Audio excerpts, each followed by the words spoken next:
Hojiwa na hawama kamishna 9 kutoka tume ya huduma ya mahakama, huduma kwa mahakama. Hivyo basi ningependa nikupeleke kule moja kwa moja na tuweze kuendelea kusikiliza kikao hicho.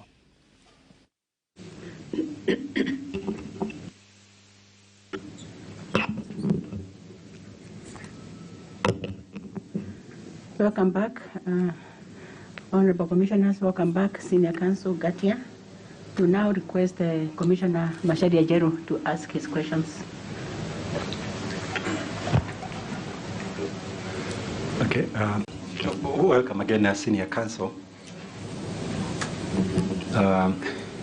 Of course, for me, I have serious difficulties putting you on the carpet, knowing that I've also known you for a long time, and you've trained most of us, including me, in litigation and all those other issues. But I'll still ask you nevertheless, because I represent the law society and I'm duty bound to still ask you questions. Now, let's start with the jurisprudence, which, as my colleague Justice Majanja said, you've presented very well written papers. But just a question regarding this Muruateto, because following on what some of the candidates here have talked about the matter, of course your responsibility was as a counsel, but now I just want to discuss the decision itself very briefly. There seems to be a position taken that probably the Supreme Court would have done more in terms of providing certainty on how the decision was to be implemented. In fact, one of the candidates said that there seems to also not be now, there seems to be confusion in the manner in which even the sentencing is being done by different courts. Then some of the cases had already, some of the sentences had been affirmed by the High Court, but when it came now to resentencing, some parties or lawyers were moving now to the magistrates' court. There were matters that were already in the Court of Appeal. Then again, even when the Court of Appeal was ready now to hear the matters, they would be told that the convicted person have already been released. So a lot of confusion. In fact, some have said that it has led to, whereas the principle was good, but in terms of now the application, there has been a lot of confusion. So which leads me to the question, as the leader of jurisprudence and the president of the Supreme Court, if you became now one, what would you do differently in ensuring that a decision is well crafted in a way that it is not left to different interpretations, and when it comes to implementation, it's seamless? Thank you, Commissioner. It's all a question of the language, and in language we can communicate something very effectively. In my view, if we only had another sentence that this is limited to nullification of Section 204. So robbery with violence convicts would not have taken advantage of it. The problem really, Commissioner, is this. The constituency you represent, including myself, are very ingenious. And because they are ingenious, it behoves on the judiciary to have a draft judgment, look at it again, so that it is not capable of judicial or lawyers' ingenuities. Because lawyers' ingenuity is the biggest problem. The Supreme Court was quite clear. What ought to happen is that all the 5,000 of my clients to have a resentencing done by the trial court. And the trial court for murder is only one, is High Court. So the lawyer who went to the magistrate's court actually was doing what we are now talking of, the legal lawyers' ingenuities. So not much blame can be really at the doorstep of the Supreme Court. They came up with a fantastic decision, but in retrospect, it can be perfected. It is not too late. If the Attorney General, I think the Attorney General has already submitted what he was supposed to submit, plus other stakeholders, I think ODPP as well.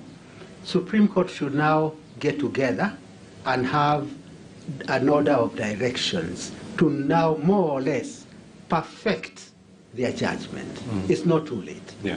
But the simple answer is a judiciary, is a Ngatia court, like the Warren court in America, I would go an extra mile to read a judgment. Sometimes we give the first draft and we publish that as a judgment. Yeah. Even for my pleadings, I'll have a first draft, reflect on it, have a second draft, and most of the pleadings have done well.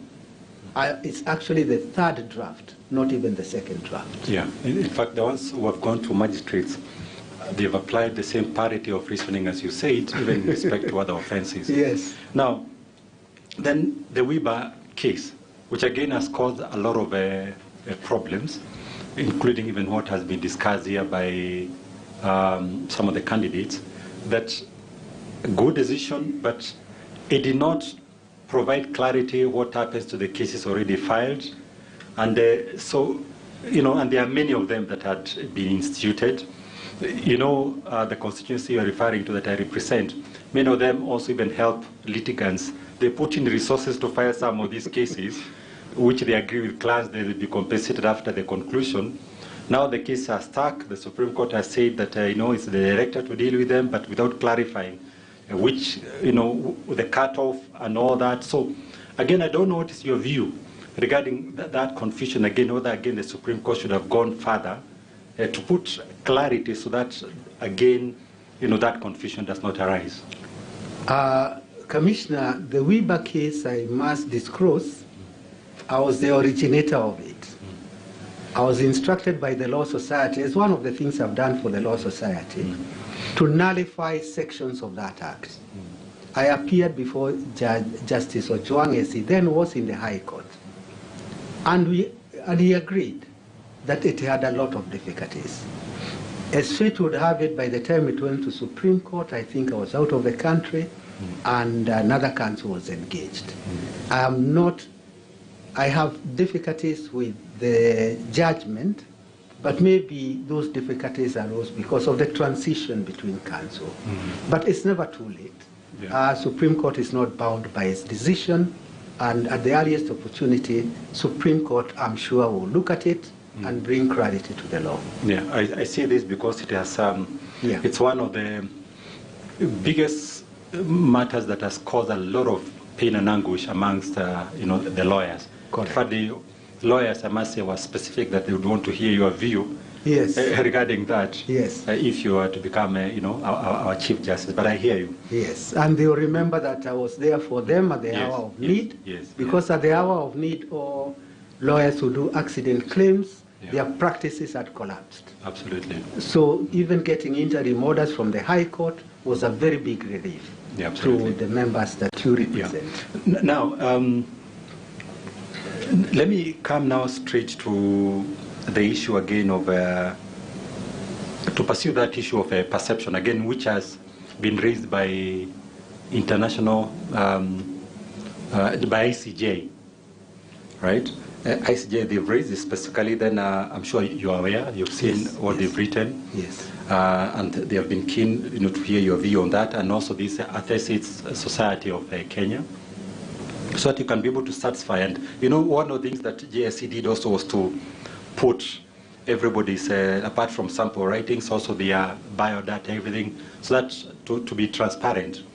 And now, and they say that, you know, they would want to hear, to have assurance regarding this issue of perception, because they believe that, you know, like some of them, you know, quoted the fact that even your church was commending you for bringing the president and the deputy president, you know, for a fundraiser in 2018. So they believe that you are quite close, you know, to the system.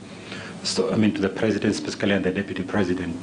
So I would still want to hear, and that's my last issue on that issue of perception, how you'd be able to deal with it vis-a-vis the issue of judicial independence, so that, you know, if JSC was to appoint, was to recommend you as the next Chief Justice, that Kenyans will not say that JSC had already decided anyway. It was just, you know, in social media, for us in social media, you will find many of them saying that everything else you are doing is just, you know, window dressing. The decision has already been made. In fact, there's even a joke that if you want to see the next, if you want to know who the next Chief Justice, scratch the card. Then they put your picture and they put, you know, it's like it's predetermined, regardless of the merit and all that. So, as a last point, from where I sit, how do you deal with that perception, considering the fact that you are the chief agent of the presidential elections, which is not wrong. We are appointed in different capacities as lawyers, so one cannot fault for that. But we can't run away from the issue of the perception, and as JSC, we can't again run away from it because we are accountable to the public. Correct. Whatever decision we make, we must be able to stand and justify, you know, that position. So I don't know what's your take regarding that. Yes, I think, Commissioner, it's important I say this as clearly as I can. 2013, a great mark of honor, a great mark of trust to be entrusted with the petition. Together, of course, as you remember, I was a team leader. I had quite a number of advocates that I was working with. Let me say this, it was a one-off. In other words, after we finalized our work, I never continued working for HE, the president, in any other activity, personal or official, at all. And that ought to be put in the public domain as loudly and as clearly as possible. I was never a part or a member of Jubilee Party, not that I have anything against the party, but because I prefer to be really a lawyer for everybody across the board. 2017, the same thing. It was a one-off. Regrettably, or as fate would have it, let me use the correct phraseology, as fate would have it, despite my walking into that court thinking this time, I'm very comfortable, the voter margin difference is 1.7 million, it was nullified. So I was engaged once again. One-off. And even after 2017, I retreated back to my private practice where I have continued working. I would wish and to emphasize to JSC and the Kenyan people that I'm here as a candidate of the people of Kenya. I am their candidate, and if given the honor to serve them, I will be appearing, so to speak, for the people of Kenya. Not segments of those people. I'll be appearing for the people of Kenya and I'll be implementing the Constitution. Commissioner, allow me to say this. It is correct. I do a lot of work for the Catholic Church. I'm a practicing Catholic. It is correct that indeed we are putting up a very big structure in honor of the founder of Consolata Missionaries. Professor Consolata Missionaries was founded by Blessed Aramano. Blessed Aramano, or his order, came to Kenya in 1902. Throughout the world, there is no country, and Consolata Missionaries are in very many parts of the world, where there is a building in honor of Blessed Aramano. But in Consolata Shrine, I, together with like-minded people, decided to have an office block in honor of Aramano.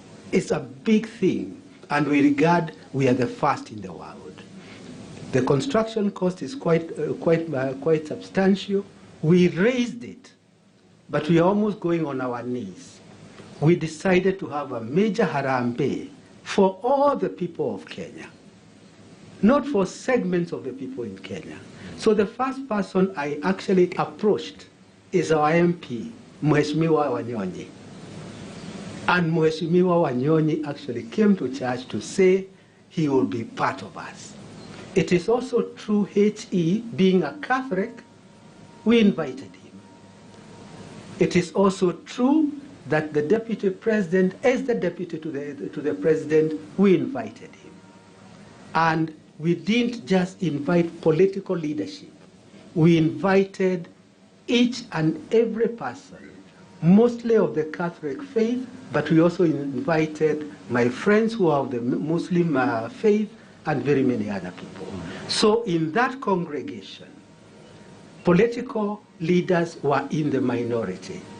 The majority were people from everywhere, including one of the outreach is deep sea. Kenyans will call it a slum. I don't know why we use such terms. It's one of the areas we have in Westlands. Each one of them had turned out in large numbers, and we raised a lot of money. I'm saying this to emphasize one simple point. It is a mark of honor for a president to give a citizen, particularly a citizen who is not part of the government, some work to do. But it cannot be used against that citizen for any advancement in the career. And I say this with tremendous respect. If the president approached you as a medical doctor and you did a procedure for him, other patients will still see you as Dr. Macharia, not as the president's doctor, because you are not. Yeah. Well, for me, I wouldn't mind to be his lawyer. I don't want to lie. If he approached me as his lawyer, not now as JSC member, but before, I would happily do the work. Now, let me come now to your individual qualities. We just forget about these other issues. Singapore actually is a case that I admire, and I've also studied the Singapore experience a lot as relates to judiciary. I keep quoting it to my colleagues at the Commission to a point almost where I bore them about it. And I agree, it's a classic example where they had a huge backlog and then it was sorted out. But I want to relate it now with you, just to again test a little bit, because what I noted is that the Chief Justice who changed was Yung Pang Hao. And this guy was, for a long time, a CEO of one of the most successful banks. In fact, he also helped in setting up the investment corporation of Singapore. He was really renowned for that. And the judges themselves, all senior judges in Singapore Judiciary, said that our problems are too big, we need an outsider. They agreed, we need an outsider. Just, like yourself. The only difference, and that, I'm saying this because it's something that I put through to one of the candidates here. The only difference that they agreed that he needs a bit of judicial experience, and so the route they used was to put him first as a Supreme Court judge for a year actually, then became the Chief Justice. So which brings me now to the question, how you would relate that with you. If somebody said that, yes, because you are actually a jurisprudent, you are a walking, everybody agrees. Nobody will argue with the fact that if you're talking about jurisprudence, it is in your head, you are walking jurisprudence. But perhaps the best route would be Supreme Court first, then the Chief Justice to get the judicial experience because of the dynamics of the institution. I don't know what would be your response to that. Commissioner, it could be said that of Singapore. It's not a rule of universal application. Let's look at my first employer, if we could, because it's a gentleman who made me who I am. From the time he left law school, and I think he was trained in America, then came here, did his bar exams, he was a prosecutor. He was a prosecutor for numerous years. When Charles Jonjo became the Minister for Justice and Constitutional Affairs, my boss was appointed the Attorney General. He didn't go through any formative training. And because of the leadership skills I referred to, he ended up being a fantastic Attorney General. So I don't think you require some incubation before you are given a role. And the same would hold true for Chief Justice Mutunga. And many other Chief Justices we've had in Kenya, didn't have to go through some training period. I would say, without any fear, without any equivocation, that I have the tools, the ability, and most important, the zeal to transform the judiciary. I don't need to go through any other position, and that is why I didn't apply for the position of judge of the Supreme Court. Okay, if given an opportunity, just like my two predecessors, within 4 years, I should be able to come before you and come with my scorecard. Now, again, Al Warren, who again I also respect, that's something we share. And I've also studied a little bit about his background, and which probably could also have influenced his success. But what I also noted is that, as you rightly said, between 1943, I think, up to 1953, that's when he was the governor of California. And you know, California is slightly smaller than Kenya in terms of geographical spread, because I think they're about 423,000 square kilometers. Kenya is about 580,000 square kilometers. So he was actually governing a country, so to speak, equivalent of Kenya. So would somebody probably say that by virtue of being a governor, where he's leading, you know, he's in charge of a state, even in terms of the judicial processes in the state, the administrative processes, you know, legislative processes. So he's garnering experience that goes outside, beyond being an advocate or a lawyer, so to speak, that could probably have also influenced his success, that somebody maybe will criticize and say that perhaps he was better placed because of that background, that experience that goes beyond just being a lawyer, and that prepared him for being a Chief Justice. I don't know, again, how to be your answer, then I can leave that, you know, point. Correct, Commissioner. Warren is a combination of many factors. He was a fantastic lawyer, went to become a governor, and then ended up as a Chief Justice. The candidate you're interviewing is not very different. I've just explained to you one of the things I did for University of Nairobi. And I didn't need to go to court to be able to transform that college to what it is today. And I've done many of such activities. Warren was in office as a governor, and what all these experiences, what these experiences give us, is give us the experience to be outside what you do. If you just say, for example, using, and it's a poor example, you are sitting somewhere adjudicating day in, adjudicating day out, as you do in your chambers as an arbitrator, as compared to somebody with a better world view of beyond arbitration, who has the skills of the arbitrator, but has more than the arbitrator. That is what this candidate who is before you has. I am qualified as a lawyer, I'm qualified as a philosopher, I'm qualified as a leader. I am no different from Warren. I hope I am within near reach of my former teacher, Chief Justice Mutunga. Okay.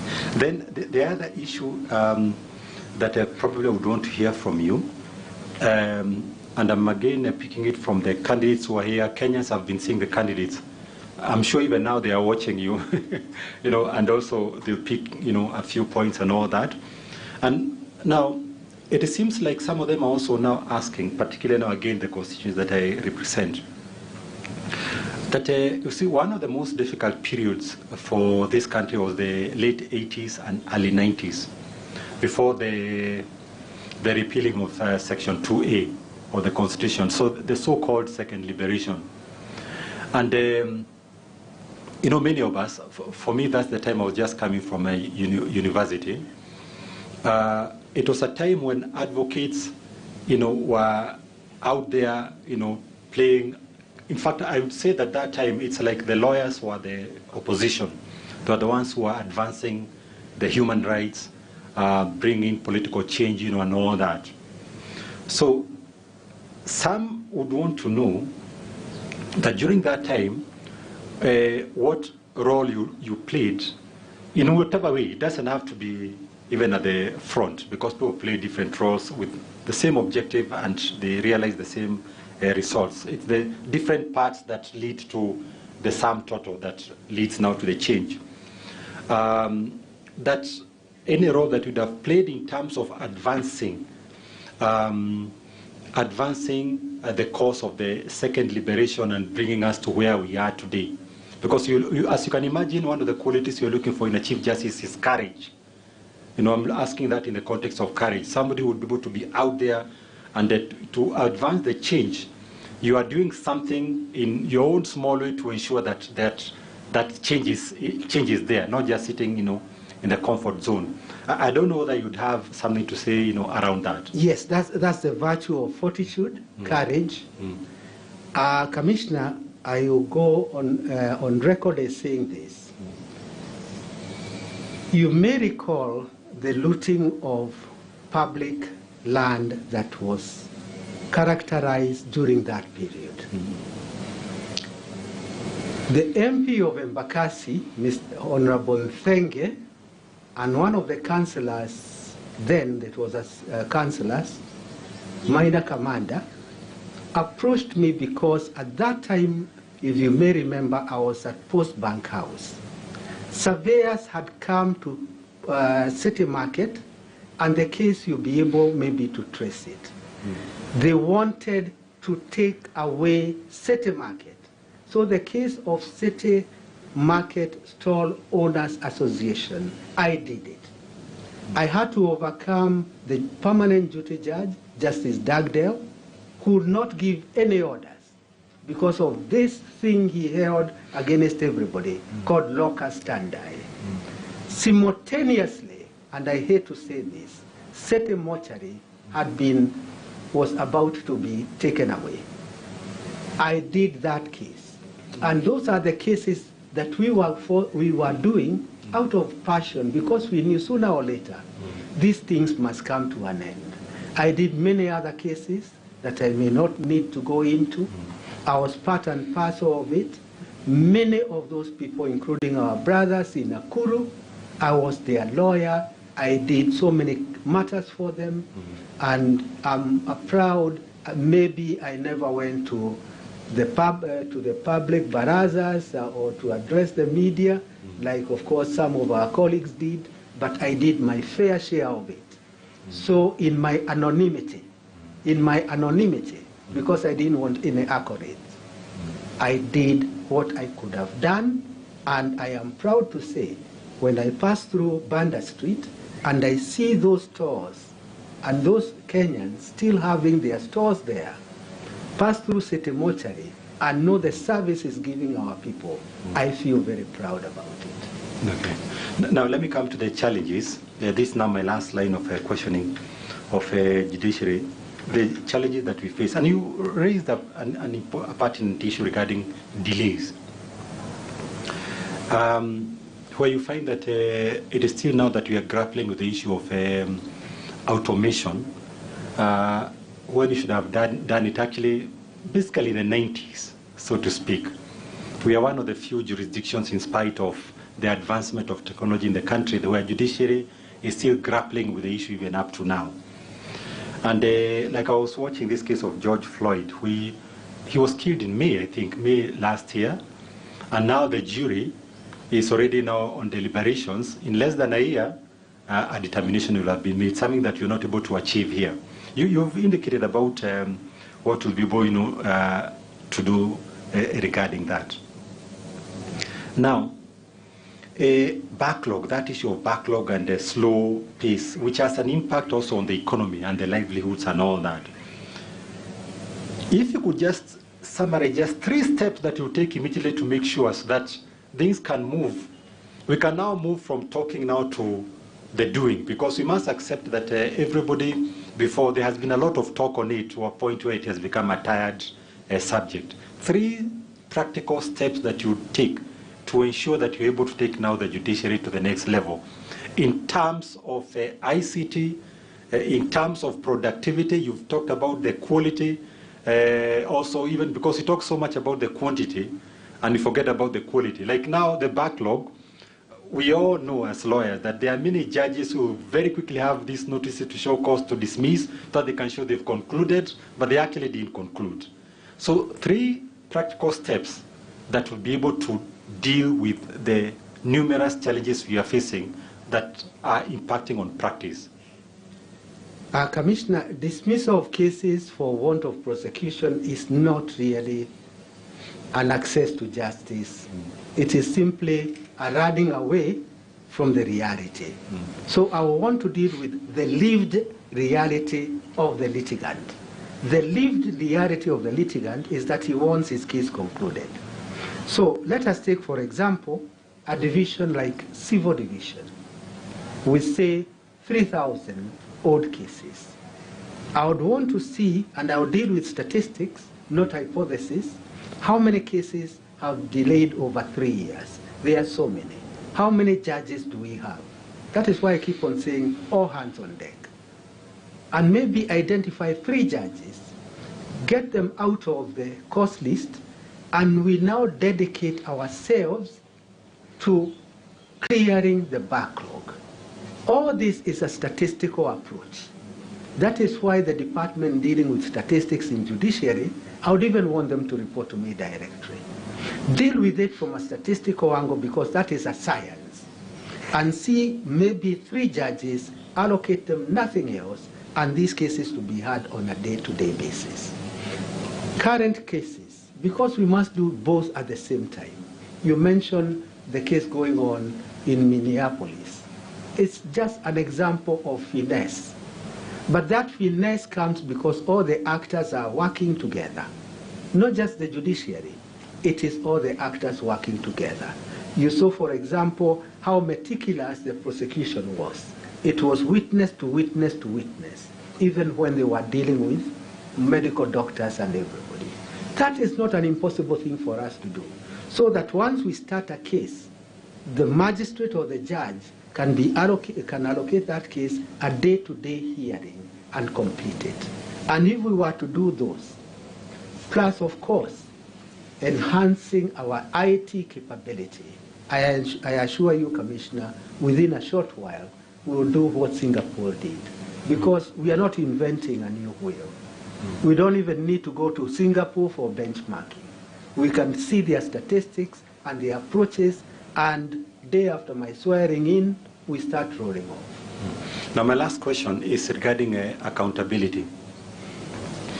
Because human beings, they want responsibilities, but they don't want to be held to account.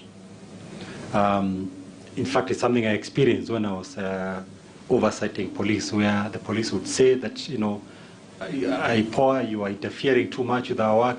They do not want to be held to account. They just want the responsibility and accountability. Now, again, judicial office sometimes you'll hear some saying that they would not want, you're pushing us too hard. Give us the resources, give us the facilities, let us do the work, but you're pushing us too hard when it comes to issues of complaints.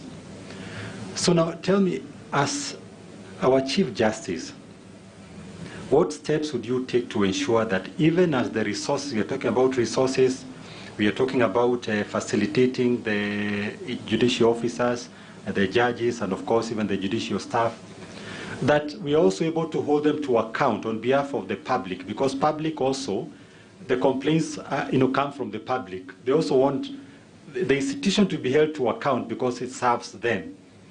So would you also give us some kind of, very briefly tell us how you go about ensuring that you are also holding the people below you to account? In fact, starting from yourself as the Chief Justice, and then also the people who are below you, so that you are given that position, but you're also able to account to the public. Commissioner, let me again cite a Chief Justice I'm starting to read quite a lot about, the South African Chief Justice.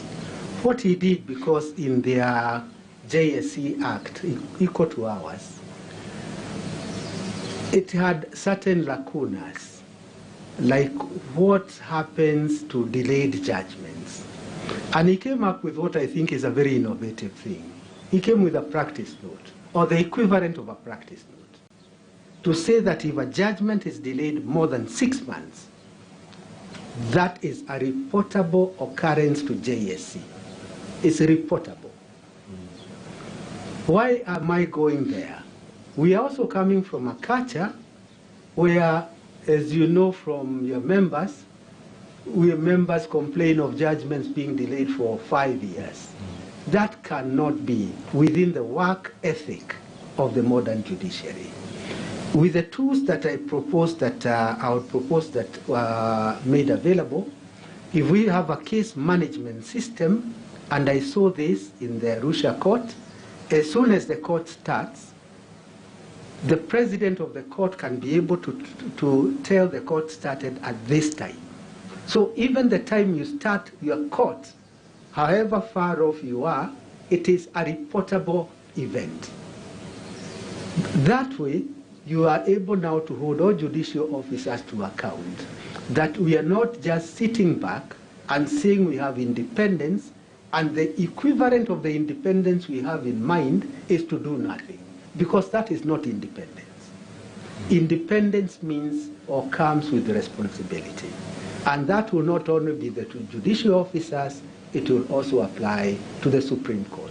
We must also be accountable. Okay. That's all. Thank you. Thank you. Thank you very much, Commissioner Jeru. Thank you, Senior Counsel. I will now request the Attorney General to ask you questions. Thank you very much, Madam Chair. Senior Counsel, good afternoon. Good afternoon, Attorney General. Just to follow up from the questions that have been posed to you, you're coming to a judiciary where, in the case of the Supreme Court, you have very experienced judges there, and that cuts across the board in the other superior courts, the magistracy, the qadis, and indeed the judiciary staff. And you have conceded, Senior Counsel, that you do not and have had no judicial experience. But you come to this interview with considerable and an illustrious career as a practitioner at the bar. How are you going to bridge this seeming gap of your lack of experience as a judicial officer, where you are expected to lead from the front, to give jurisprudential and administrative leadership to the judiciary, to the courts, and to the other people that you'll be dealing with, like the NCAJ and so on? Attorney General, I do not see that absence at being a judicial officer as a gap in my CV. I don't see it. Mm-hmm. Just like I don't see it, the fact that you are never a state counsel with us and you being the Attorney General. I see leadership as the pivotal angle. I see in the Supreme Court, for example, judges who are never judicial officers. They became judicial officers when they became appointed judges of the Supreme Court. And they had no difficulty. And for them and for you, sir, you've been exemplary in your service delivery in your respective offices. The fact that I haven't been a judicial officer, but I've had a long exposure in law, and as you say, an illustrious career in law, I see, number one, I'll be easily accepted by the judges of the Supreme Court. I will actually be able to hold conferences with them from day one. I see myself being able to have a very collegial discussion with them. I have participated in most of their landmark decisions. They have, I know, some respect for me for me, I have tremendous respect for them. So number one, Attorney General, I see an immediate acceptance by judicial officers. And because of the way I have treated staff of the judiciary, I see no problem between the interface of I from private practice to be the Chief Justice. In other words, Attorney General, I see it as a very big plus. If I had been here and maybe quarreled in the nature of business with a judge, with so and so, that could even be a bigger concern. But because I've never been working here, I am, so to speak, a friend of all and acceptable by all. And with that, I say, without any fear, I see an immediate acceptance at the Supreme Court. What tools are you going to engage in that leadership role? In formulating your leadership style, what tools, what personal attributes are most important? As I indicated, I would have prudential judgment, very, very prudential judgment. I'll learn where necessary. I'll have my cabinet, the Judiciary Advisory Council. I'll learn as quickly as I can. I'll be able to work with them. And to a large extent, I will be able to have very irregular meetings with all of them and not change for the sake of changing. Try to work with the people that I find in office because they are my first point of call. And with the people in office would be really the way that I start my first, say, 100 days as I learn. Remembering at all times, Attorney General, that the buck stops at me. In Supreme Court, my leadership style will be very different, will not be any more different. I would want to understand the case backlog. I would want to understand how cases are, how benches are constituted, and then how we can start having our pre-hearing conferences immediately. Pre-hearing conferences, identify the issues, and get going. And in all those, I don't see any handicap. In all probability, I'll be the first to generate an opinion. Thank you, Senior Counsel. You've just mentioned again the aspect of the expeditious disposal of cases. In the context of ongoing cases, not cases which have not been commenced. And my mind goes back to a case you will remember well because you were in it, of Goldenberg. You represented one of the accused persons. Yes, I did. And in that case, it was in the courts until virtually all the accused persons died. And even as we sit here, no judgment has ever been rendered. How will you deal with that aspect of the judiciary's current workload of cases which are stuck, part heards? You mentioned earlier when we were discussing the NCJ and how you would bring them on board, you used the word lethargy. And you're referring to the various players within the NCJ. How are you going to deal with that problem?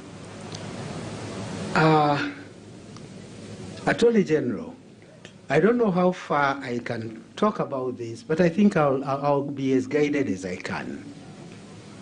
You remember in the Goldenberg case, I once told the Chief Magistrate, let her remain nameless, that I think the prosecution strategy is to outlive all of us.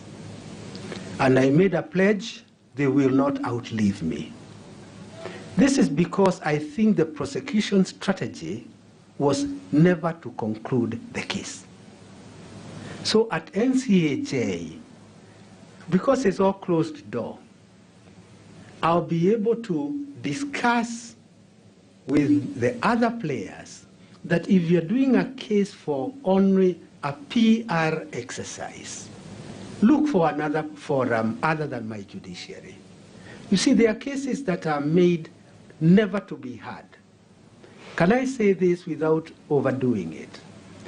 If you are to have 50 accused persons on 120 charges, each of the accused with one lawyer, that is not a case that is going to be concluded within the lifetime of an individual.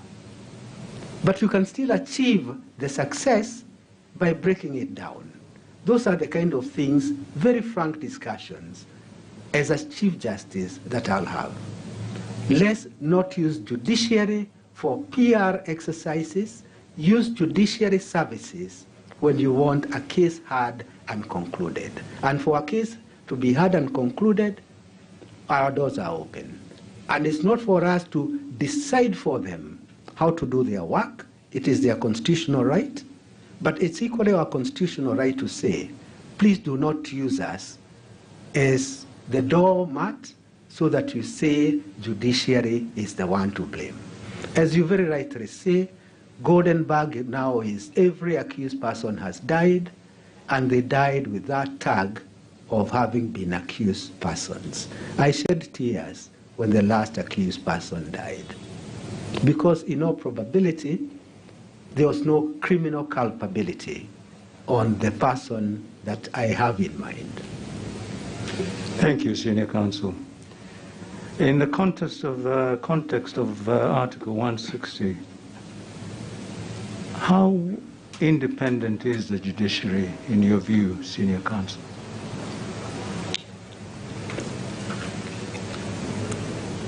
Judiciary, and here I think we need to distinguish current and past. Past, I doubt whether it would have been said to be independent as an institution. Let's deal with the current. Current, I would say judiciary is fairly independent. I emphasize the word fairly independent because judiciary needs to do a little bit more. Is to show that independence, not just the decisional independence, but institutional independence. And Attorney General, let me quote this, let me say this.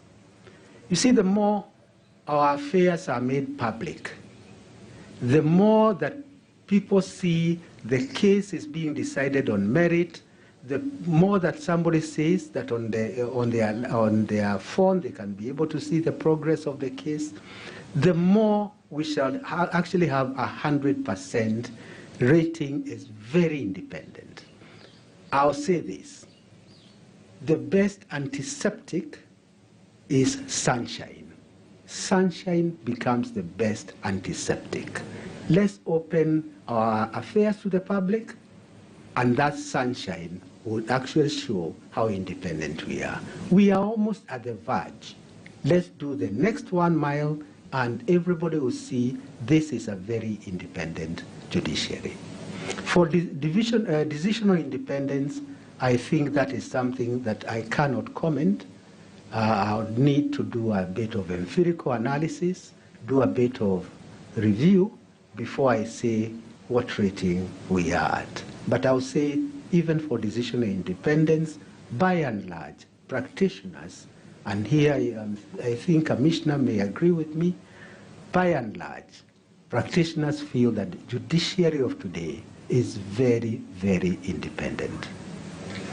So, in that vein, Senior Counsel, as Chief Justice, as the President of the Supreme Court, and as Chair of the Judicial Service Commission, what would you do to bring about what you call fairly independent into the sunshine you have just described? What steps would you take? Yes, I'll open judiciary to the sunshine, and the sunshine will come. How will you? Number one, we have better IT capacity. better case management systems. No files are disappearing because now they are digital. In South Africa, they have the files, the storage in court and another off-site, so that at no time would anything be said to be missing. And those are the steps, amongst others, that will bring the sunshine into the judiciary. We are just on the verge of that transition. Thank you. Now, you've been in the corridors of the courts for 40 years. And if anybody can tell us whether there is corruption in the judiciary, it would have to be you, Senior Counsel. How would you respond to that? It can be only me, Attorney General. The talk about corruption in the judiciary is at two levels. There's corruption at registry level, which to me is very insidious because it's there and you cannot see it. You know, Attorney General is a former practitioner as well, that will pay court fees and be given a receipt, only to realize that that was a dummy receipt. That money never went to judiciary. So one way of getting rid of that is using e-filing. By e-filing, you eliminate that type of corruption completely. And that, I think, has substantially been done. But having done that, you need audit system, periodic audit systems, so that there is no enterprising Kenyans getting into that sum of money. Then you come to the judicial officers. That is an area, that is the area that I think I would want to deal with as efficiently as possible. We do this really through a process of trying to inculcate ethical values, ethical virtues, and the more we do this, the more we'll get out of any perception of corruption. But needless to say, if there is any obvious case of corruption, not just obvious, if there is any case of corruption, we take it up as JSC. But Senior Counsel, you're well aware, even when Chief Justice Emeritus William Otunga came on board, he worked very, very hard to deal with the issue of corruption even at the individual level. There have been commissions which have worked tirelessly and rendered reports and recommendations, and you are aware of them. The Judiciary Training Institute has offered training even on the ethical values that you speak about. How are you going to overcome this almost resistance that seems to be embedded within the judiciary? The more we use the tools that I'm proposing, where you can see that a judicial officer went to court on this date at this time, did this case, and this is his decision, you are able to look at that decision with the necessary parameters and see whether it's within the law. That is one approach. The other approach is we can never give up on trying to inculcate the correct work ethics. Because the minute we start giving up, it is to give up on our own selves. So I'll still do as much as I can to try and inculcate the correct approaches to life, because it's those approaches that will bring us collective victory and collective success. So much as I know of all the efforts which have been done, including the commission you headed, Attorney General, including the interventions you had at the Court of Appeal, I'll still not give up. I'll soldier on, because this is a battle that must be won.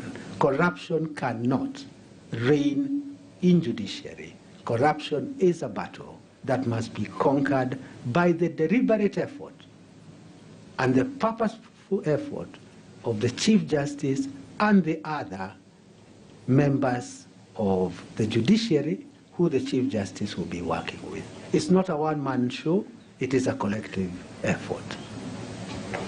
Thank you. You spoke about the interdependence of the three arms of government.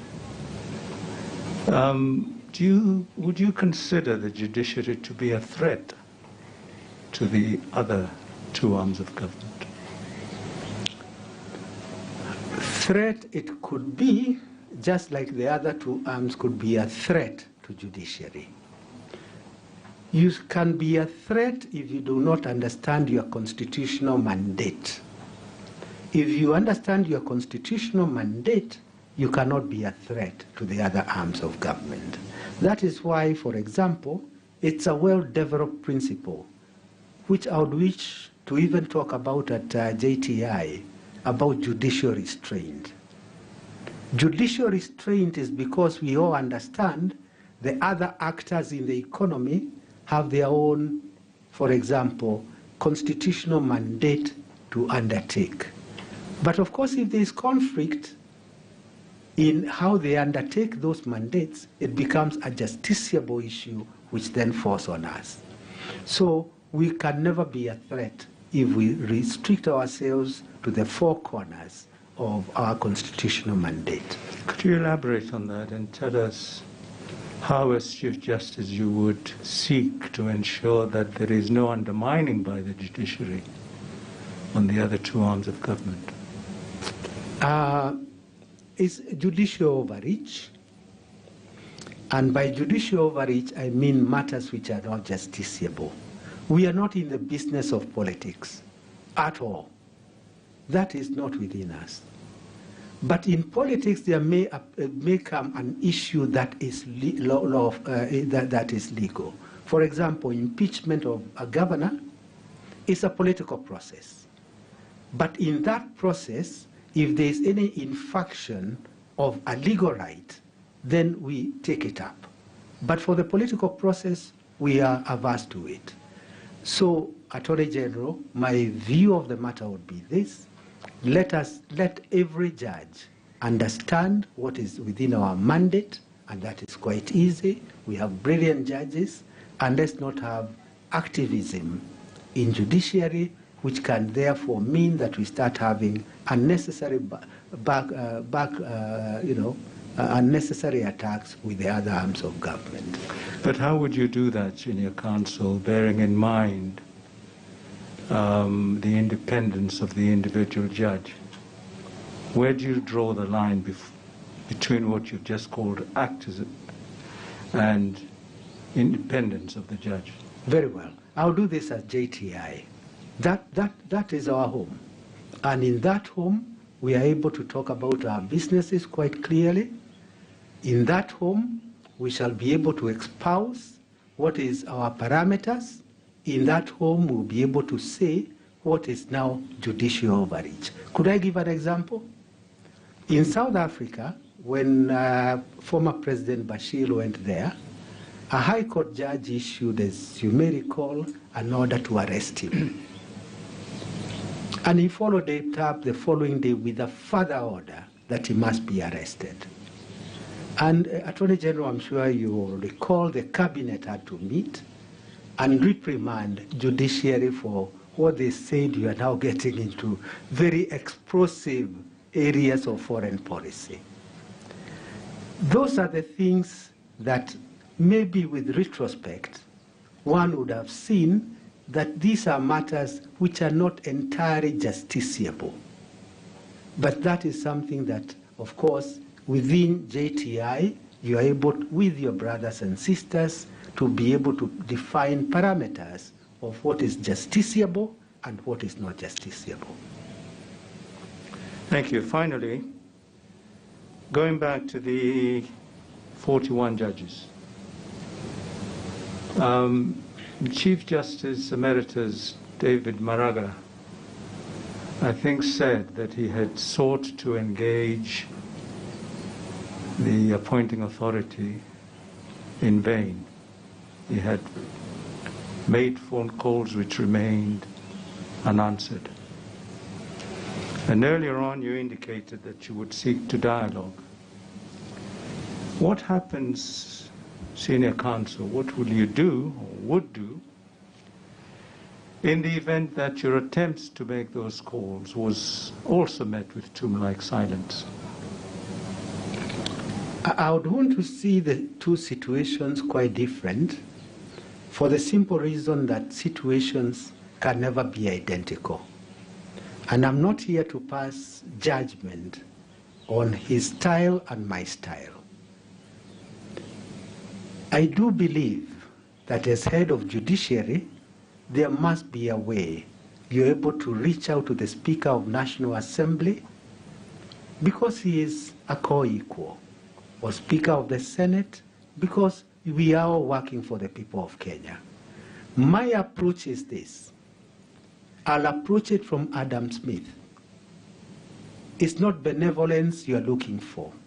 It is an understanding that judiciary does not exist for itself. Judiciary exists for the people of Kenya.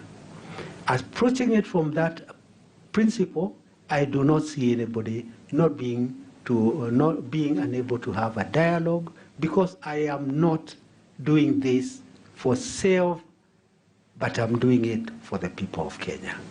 Understood in that context, and since all the persons that we are talking about are, number one, patriots of the highest order, leaders of the highest order, I should be able to have a structured meeting with the three arms of government at any time. And I repeat once again, it's not benevolence, as Adam Smith in this book of Wealth of Nations says, but something for the common good of the people of Kenya. I'm grateful, Senior Counsel, for having answered those questions, and would have no more. Thank you very much. Thank you. Thank you, Attorney General. Thank you very much, Madam Chair. Thank you very much, Honorable Attorney General. I will now request Commissioner Patrick Ishohi to ask his questions. Thank you, Professor. Counsel, good afternoon. Good afternoon, Commissioner. Very good. I want us to focus on something different. You have spoken very eloquently about the Judiciary, the Court of Appeal, the Supreme Court, and all those issues. I want us to focus in one key areas as you come in, if you get this position, and I pray you get it, as the chairperson of the commission. And I want us to remain on the commission itself. This commission. This commission. As soon as you get to the office, the first thing that you'll be able to get is a report by the consultants that was submitted to this commission, I think in 2019. In that report is about the review of the organization in terms of its operations. We are at the stage of implementation. As the chairperson of the commission, they have raised two issues that I would wish you to reflect on. One, governance efficiency of the commission is below average. Efficiency of the governance structure of the commission is below average. Two, weak performance management system, among others. That report will be on your desk if you get this position. Will you share with this commission how you address those two issues that are very prominent in that report by the consultants? Commissioner, not being privy to what led to such low grades, because these are very low grades, not being privy to what happened for you to be below 50%, I may be a little hard-pressed to say what prescription I'll come up with. But I can say this.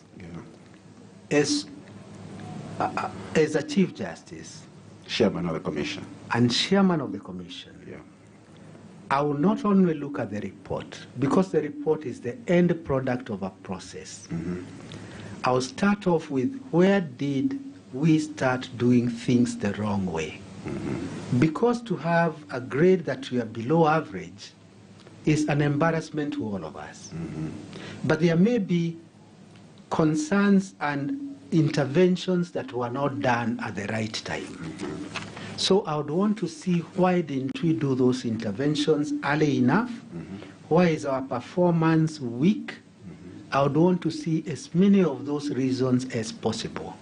And again, working with this commission, instead of us now saying how awful we have been rated, I will actually roll up my sleeves and say, look, ladies and gentlemen, we must get to over 90% at the next assessment. Honorable Counsel, that's what I'm looking for. The instruments that you are going to put in place to take us to that level, as our leader, as a commission, as the chair of the commission, if you can be able to share with us one or two issues that you'll do to take us to that level of 90%. That's what I indicated. I would want to know why we went to that low level first. That's the first port of call. Yeah.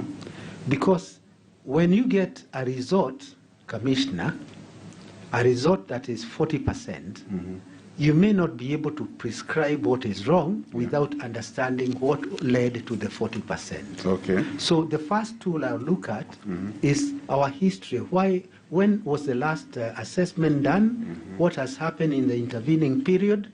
And what is it that we didn't do correctly? Okay. Yes. I think, Senior Counsel, what my colleague is looking for is a hypothetical indicators. You know, I mean, if you are to assess, in your opinion, what would be assessed, even if it's hypothetical, you must have an idea of what would be assessed. I see. I'll look at the leadership. Leadership? Leadership would be one of the things that I'll look at. I'll look at the collectivity. By collectivity, I mean, what are the other members' input or lack of input into that leadership? I'll look at the implementation. Those are some of the things that I'll be looking for. Okay. I'm sure you have looked at the kind of structure you have the commission, and you're talking about the mechanism of making sure that the commission is accountable. Yeah, earlier on, you talked about accountability in terms of the members, in terms of the staff. I would like to hear from you, what mechanism will you put in place to ensure that the commission remains accountable in terms of the structures? I'll put every measure in place. I will, number one, look at the regularity of the meetings, the agendas set out in the for the meetings, the way we transact our business, and more important, Commissioner, as you know, it is also the follow-up and the implementation of the decisions. Okay. So that if you have a weakness at any one of those levels, then you are not able to fulfill your constitutional mandate, which is set out in Article 160. It is 171. You know, you have a constitutional obligation. Okay. Yes. Let's take the case of the staff, and you have to ensure that your staff remains motivated, productive, and efficient. We have human resource manual. We have policies that govern human resources. I would like to hear from you, as the chairperson of the commission, what programs you put in place to ensure that the staff are productive, efficient, and their performance measured? Yes. One of the things I think in every large organization, not large, it's all organizations, is a bit, you've got to look at staff welfare. The staff welfare, yeah. And there are certain very quick wins that you could have with staff welfare. Look at a medical scheme, for example. It's in place. Medical scheme for staff is one of the things that is very endearing, particularly when you have staff who are young, of childbearing age, and with young families. That becomes almost a must-do, because you reduce the stresses associated with taking a child to hospital and then the money required. If we can have a staff medical scheme and make sure that at all times it's valid. Okay.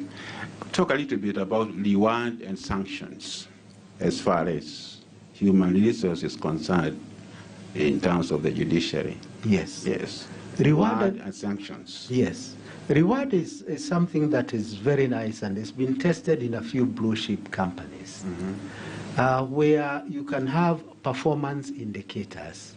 If you go beyond this performance level or you achieve this, there will be a reward. And it's something that people look forward to. And a lot of blue chip companies all over the world have reward schemes, and of course they have sanctions. Because you can't just have reward. If you do not achieve to your target, there should be a sanction. Okay. The other question that maybe you need to discuss is the issue of financial accountability. There are three words that you normally use in public service: source, spend, and account. As the chairperson of the commission, the buck will stop at you in terms of financial accountability. Would you expound a little bit on source of the funds, spending on the fund, and accounting for the funds? What will guide you? Yes. I'll be guided by the law as always. The source is really no other than National Assembly. National Assembly. I will do everything possible at the earliest opportunity to engage with the Budget Committee, as you are aware, as a former very resourced person in it. You start off at the Budget Committee, you go to the Justice and Law Committee. Equally important is the Speaker of the House. Okay. And then from there you go to National Treasury with the Cabinet Secretary, so that everything is done. But allow me to say this, Commissioner. It pains me to see that the Treasury Fund has never been made operational. You're coming to that. Ah, good. Go to the next spend. You have sourced the money? You've sourced the money. Yes.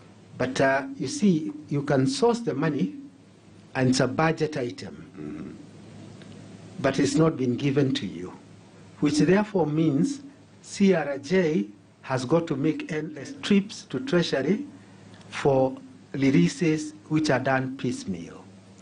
That in itself becomes a problem, because then the spending, you may not be able to absorb it. Okay. And this is one of the things that I found out when I was doing the Council of Governors case, that a county is given funds in June, you can't absorb it. So absorption levels are so low, 10%, 30%. So depending on your question about judiciary fund, if our funds are given like for consolidated or equalization, then our spending becomes, we are able to absorb up to 98% or 100%.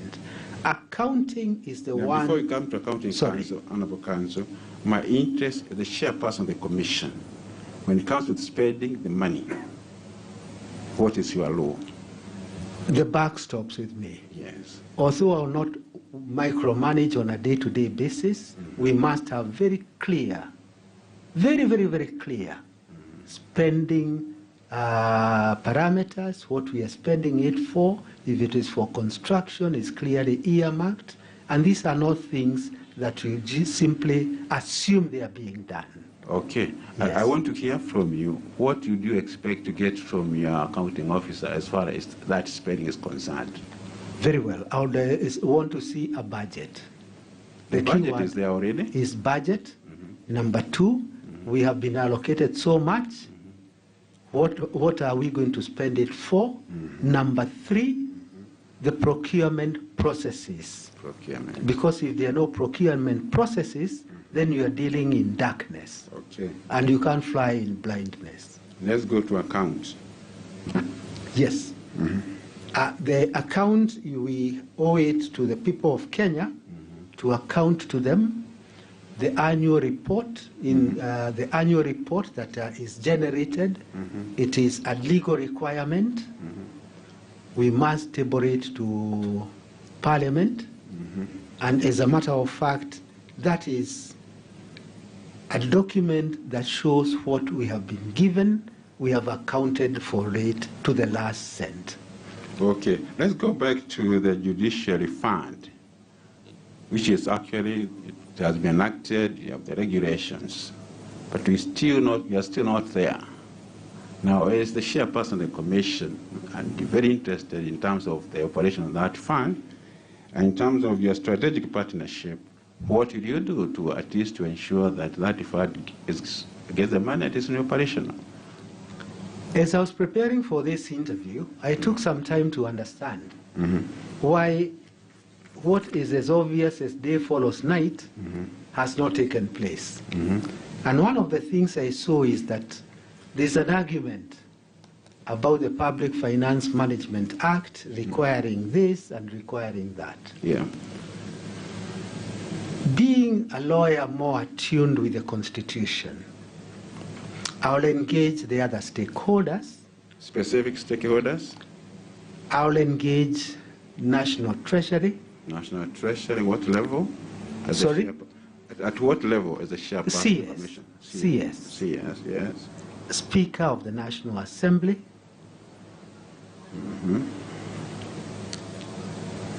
I don't know who other person is. Maybe the Auditor General. I also saw there is a reference to Auditor General. And whoever other is key person is a key impediment to the act being operationalized. Okay. And I would want us to understand that Judiciary Fund is no less than Equalization Fund. Oh. And they are set up by the same Constitution. So let us not play statute law as a way to impede judiciary to have financial autonomy. Okay, Counsel, since you have talked on that issue, if you look at the Constituency Development Fund, at least they allocated 2.5% of the revenue. Now, in terms of the judiciary, we are not yet there. I would like to hear from you as a chairperson of the commission, and with all those other strategic issues that you have, how do we ensure at least we are very clear, we are predictable, and you know that at the end of the financial year, we either have 3% or 1% or 5%, so that when you are budgeting our programs, we are certain that the money is going to be there. Yes. How will you do that? Yes, I would agree with you, Commissioner. It will be very good to have a degree of certainty what your allocation will be. And I've seen in one or two papers of a suggestion of 2.5% of the annual budget. How will I get there? Yes. Is the same way I indicated. I will engage with other players in it. You see, I think here, and I believe, Commissioner Gishohi, you can understand me, sometimes we react to a situation which has already happened. And I've seen persons going to complain to Treasury after the budget speech has been read. I mean, as your commissioners are aware, budget making starts in August. So in a few months' time, the budget making process for next year will kick in, and there will be a minister's speech. After that, there are so many key statute procedures that immediately start. So if you wait until the budget day and say, look, I wasn't allocated, it's far too late. Okay. So I'm sure I'll engage with CRJ, with the other directorates, and we'll engage National Assembly, if not August, earlier than August. Okay. Let's go to something else, devolution. What place do you see the judiciary in terms of our devolution process? And when you're discussing that, if you are invited at the summit, it brings together the national government and the county government, the president is chairperson of that summit, and you are invited in that summit as the Chief Justice. Could you share with us two issues that you would be able to articulate on behalf of the judiciary in terms of justice delivery in our counties? Yes. Having worked for the Council of Governors, again, I see that as a seamless exercise. I will request the county governments to be quite ready and willing to allocate land to Judiciary. Allocate land, yes. Allocate land to Judiciary for us to construct courts. They may not be the mammoth structures of High Court. They may be as simple as magistrates' courts. But the beauty with that is this. We have a constitutional obligation under Article 6 to take our services as close to the people as humanly possible. That is a constitutional imperative. So, Council of Governors or governors should not expect us to go to the marketplace to look for land and buy land. They have lots of land. We are doing this for the people within their counties. And I would expect a very, very easy, seamless interaction with all the county governments. Apart from land, what else? That is what I would immediately expect. Then, needless to say, I would expect that if we are constructing the court, they will be our partners, will educate our people, they will help us educate their people of the need to access our services, and more important, the need to be partners in our courts as users and as beneficiaries of our systems. As a person who lives, some of us, in our rural areas, Nairobi appears very distant, and most of the services that are sought by our Kenyans are up there, 90% in our rural areas. And in terms of settlement of small cases, small disputes, we have very big challenges. If you become the Chief Justice, I'd like to hear from you in terms of the establishment of these small claims courts. I do realize that you did allude to that earlier on, but I want to be very clear. Will it be part of your first agenda in your platform? Yes, because small claims court, Commissioner, are a win in many ways. Currently, the backlog that I think we were discussing with your colleagues, the backlog in our system are those claims. Claims of 500,000, claims of this. These are the kind of claims that could very legitimately be transited to the small claims court. So it is actually a long overdue activity. If it could even be implemented tomorrow, all the better. And immediately you see from a case backlog of, say, 200,000, you may reduce that by 100,000. So this backlog is something that needs a very comprehensive view. Because if you take, say, 100,000 cases from the magistrate's court, then you free them to deal with the cases which are beyond the pecuniary jurisdiction. So, Counsel, you're saying that in case you get this position and within 100 days, still be allowed here, God willing, we shall be able to see this small claims court on and running? Immediate. They should be immediate. Okay. They should be immediate, as quickly as humanly possible. Okay. And they are not difficult to do, as I understand it. Before I go to my final question, I want us to look at communication strategy. You see, communication is very, very important, both internal and external. And if you don't tell your story, somebody else will tell your story.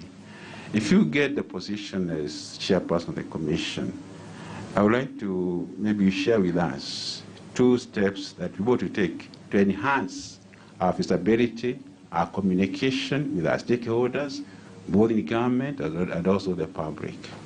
Communication strategy. The communication strategy starts from what is our mandate. And since we know what our mandate is, we know who we are addressing our communication to.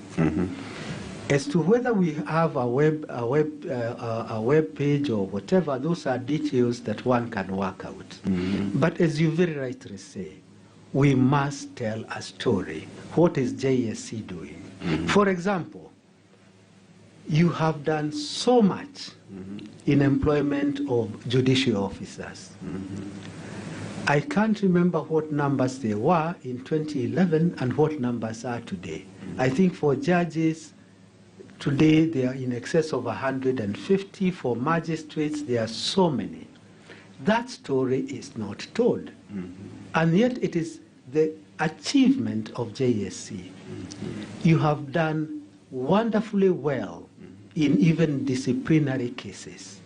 Again, that story is not told. Okay. These are things that JSC, again, must bring sunshine, because you don't want to be seen as a moribund institution that doesn't do anything, when the truth is you have done so much. All right.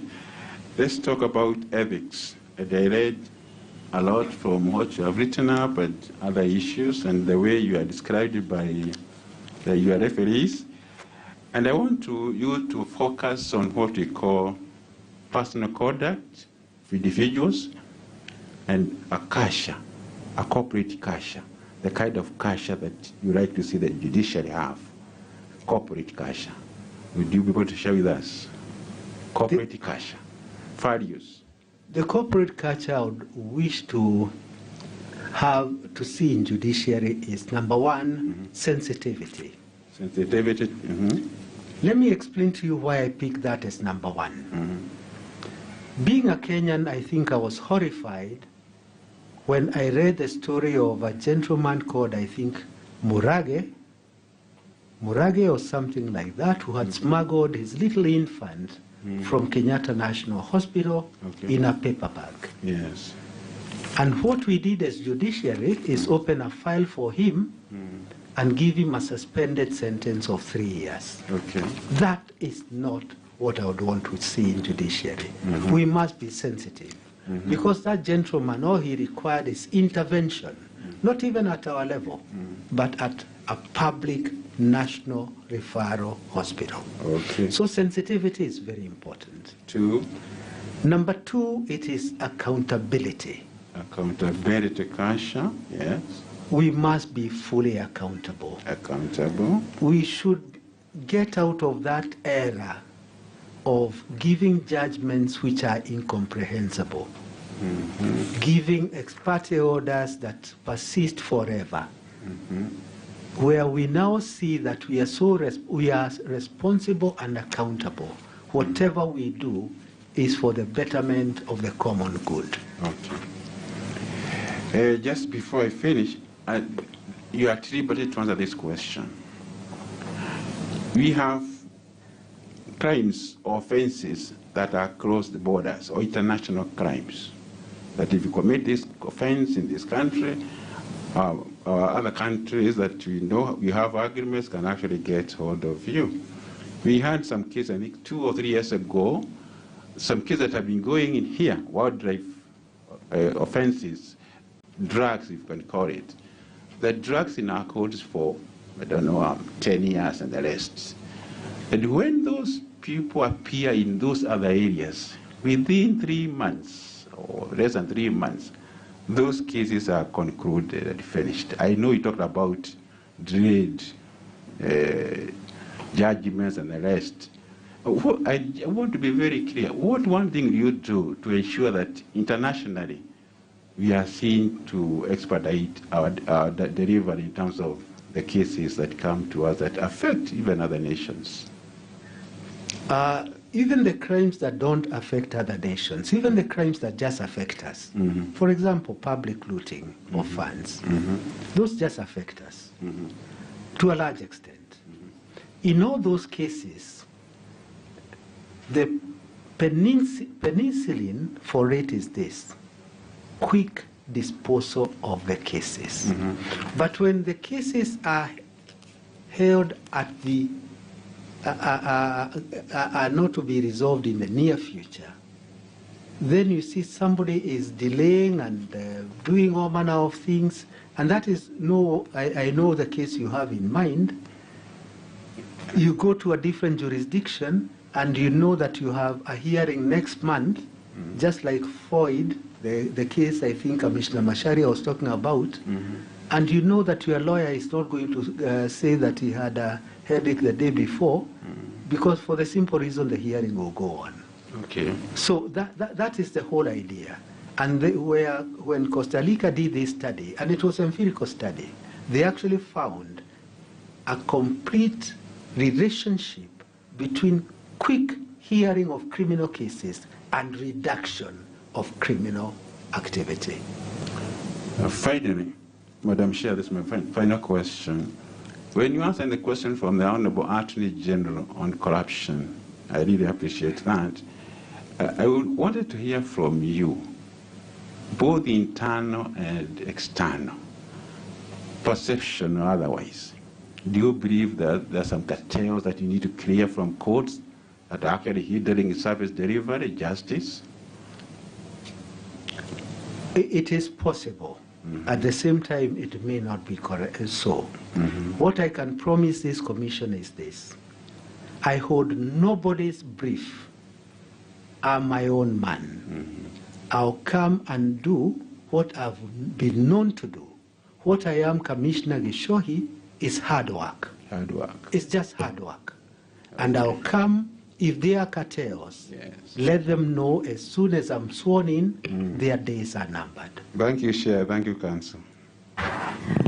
Thank you very much, Commissioner Gishohi. Thank you, Senior Counsel. Senior Counsel, when you asked the question about the source of funding, I heard you talk about exchequer. Would you try to get money from other sources? Ideally, Prof, a judiciary ought to be funded by the government. Ideally, we should be a bit hesitant with external donors. But when need arises and we need external donors, I'll be the first one to seek their assistance. I must also say, in whatever activities that I'll be thinking of, I'll, of course, also want to work with civil society. There are some civil society groups that are of wonderful influence, who have wonderful literature, and it will be best we work with them. We are foreign donors, yes, but ideally, let's look at Wanjiku to be the person to fund us because we are here for her. Thank you, Senior Counsel. Next is Honorable Commissioner Koskei. Thank you, Chair.